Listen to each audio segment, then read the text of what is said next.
Hörmətli izləyicilər, mən ilk növbədə şəhid valideynlərini, qazilərimizi, veteranlarımızı, hərbçilərimizi və bütövlükdə xalqımızı Şuşanın azad edilməsinin, 2-ci Qarabağ savaşında əldə etdiyimiz o möhtəşəm hərbi zəfərin 5 illiyi münasibətilə ürəkdən təbrik edirəm.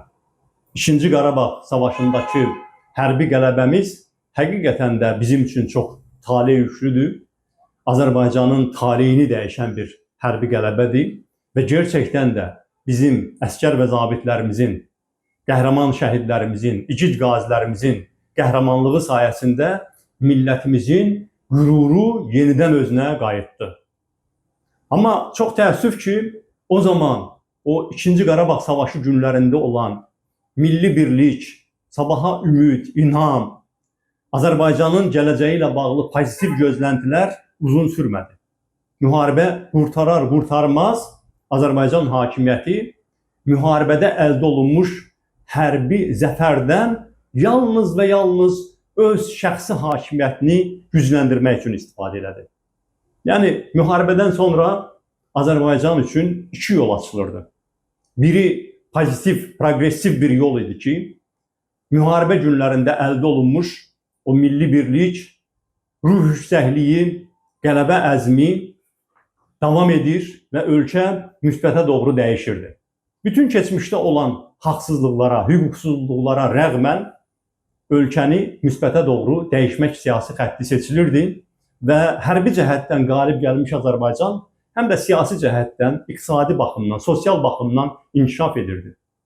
Xalqını xoşbəxt edirdi. İnsanlar hamılıqla o qələbəni dadını damağında hiss edirdi. Bu bir variant idi. İkinci variant da var idi və çox təəssüf ki, Azərbaycan hakimiyyəti o ikinci variantı seçdi. Mən xatırladıram ki, çox təəssüf ki, Azərbaycanda bu gün də davam edən repressiyaların axırıncı və ən sərt dalğası elə 2023-cü ilin sentyabrından başlayıb. Yəni, erməni separatizminin son dayaqlarının da Xankəndində, Xocalıda ləğv edilməsindən və Azərbaycanın suverenliyinin bütün Qarabağa şamil edilməsindən sonra dərhal Azərbaycan hakimiyyəti siyasi həbsləri dəfələrlə artırdı.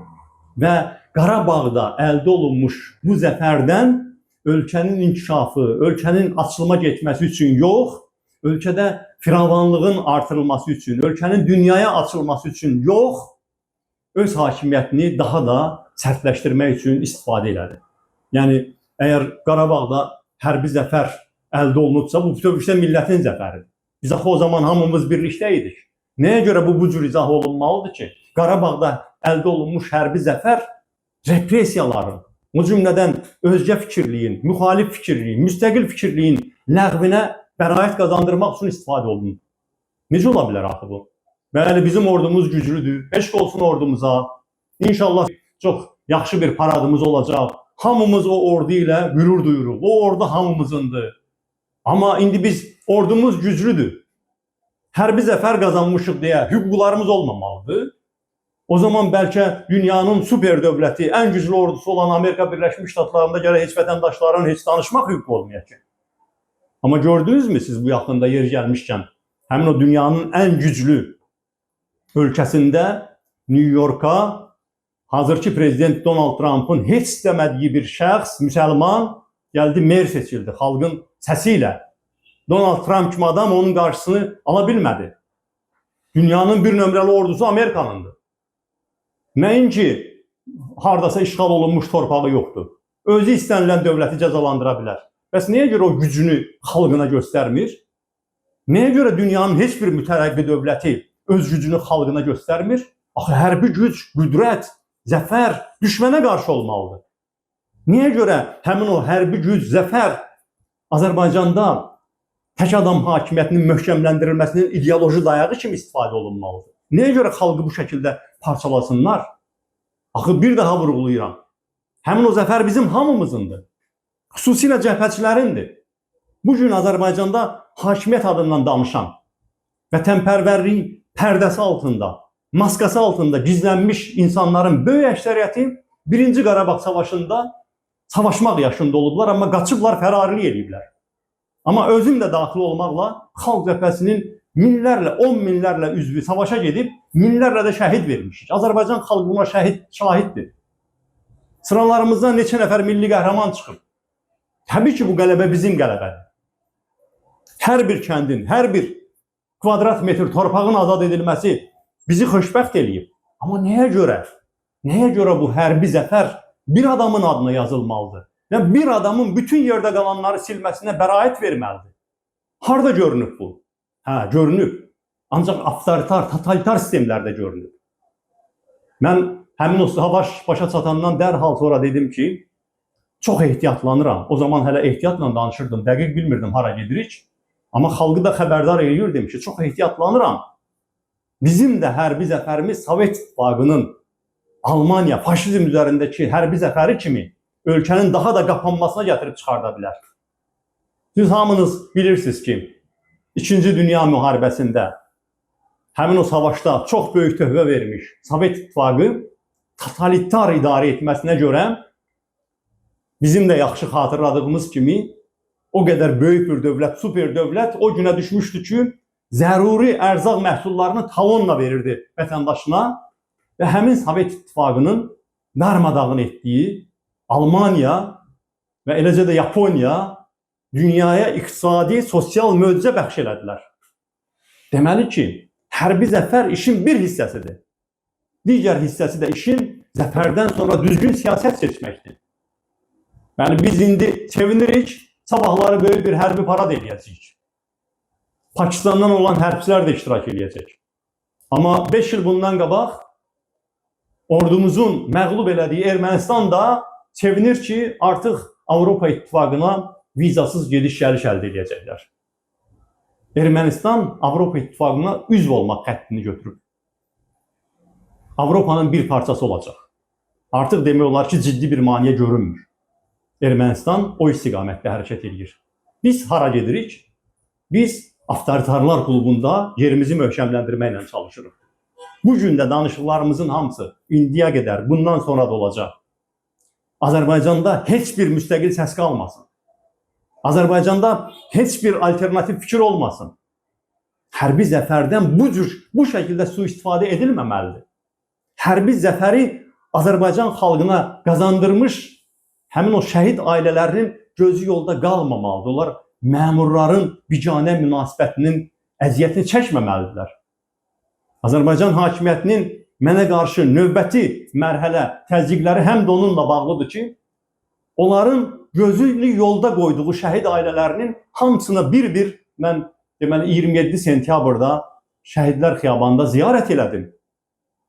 Hökumət özü eləmir bunu. Getmir şəhid analarının ayağına. Bizim ora getməyimizə də qısqanır.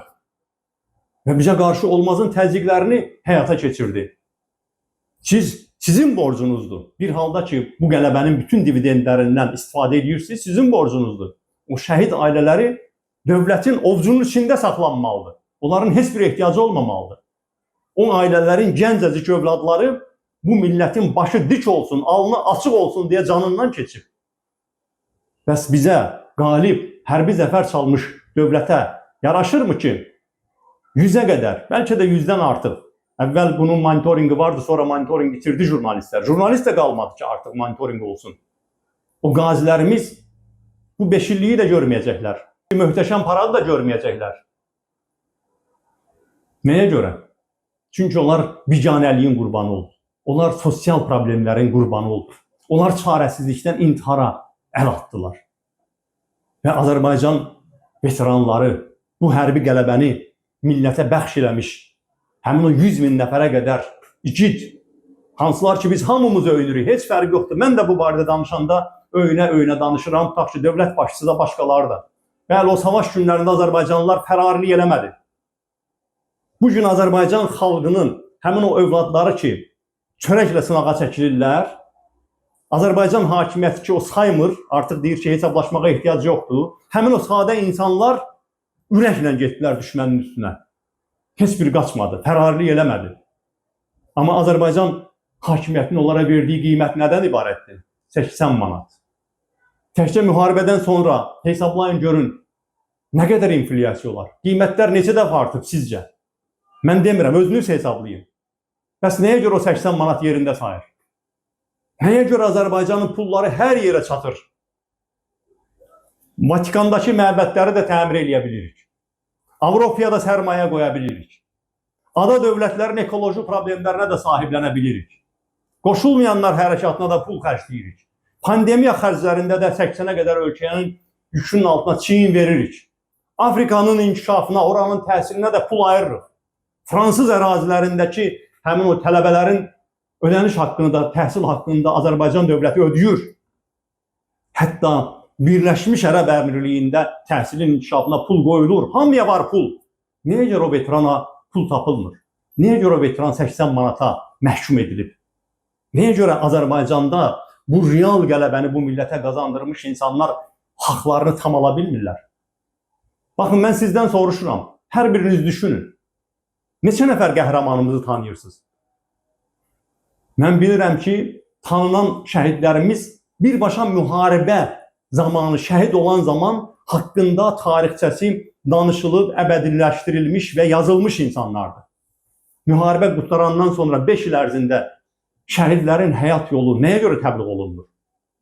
Qəhrəman qazilərimizin igidlikləri nəyə görə təbliğ olunmur? Niyə görə xalq bu qəhrəmanlarını tanımır? Hətta ürək dağlayan bir səhnə oldu, mənzərə oldu. Bax, bu 5 illiyin ərəfəsində, hərbi zəfərimizin 5 illiyin ərəfəsində sosial şəbəkələrdə yəqin siz də gördünüz, çox geniş yayılmışdı. Müharibə günlərində, ondan biraz sonra böyük plakatlar qoyulmuşdu yolların qırağına, şəhidlərin abidələri. Kimə mane olurdu o plakatlar? Ürəyimiz dağa dönürdü. Gəlib keçirdik, görürdük, rəhmət oxuyurduq Allahdan onlara və fəxr edirdik, qürur hissi keçirirdik. Adları yadımızda qalırdı, unudulmurdular. İndi deməli o plakatların hamısını kəsdilər, yığışdırdılar. Deməli, müharibənin bütün dividendləri bir ünvana getməlidir. Müharibənin, qələbənin bircə memarı olub sən demə. Ona görə də, bəli, biz əlbəttə ki, xoşbəxtdik ki, tariximizdə bu hərbi zəfər var. Çünki indi yaşadığımız bu haqsızlıqlar da tarix baxımından müvəqqətidir. Bütövlükdə bu hökumətin etdiyi hər şey müvəqqətidir. O cümlədən Qarabağ müharibəsində əldə olunmuş hərbi zəfərdən sui-istifadə də, ondan siyasi opponentlərə qarşı istifadə etmək də, bütün bu baş verənlərin hamısı müvəqqətidir. Amma bunların hamısı, yəni bu müvəqqəti baş verən bu haqsızlıqlar o böyük zəfəri bizim gözümüzdən sala bilməz. Çünki biz vətənimizə, torpağımıza bağlıyıq. Biriləri fərarilik eləyəndə biz vətən torpağı üçün ölümü göz almışıq. Amma eyni zamanda Azərbaycanı sevmək, onun haqqını hər kəsdən qorumaq deməkdir.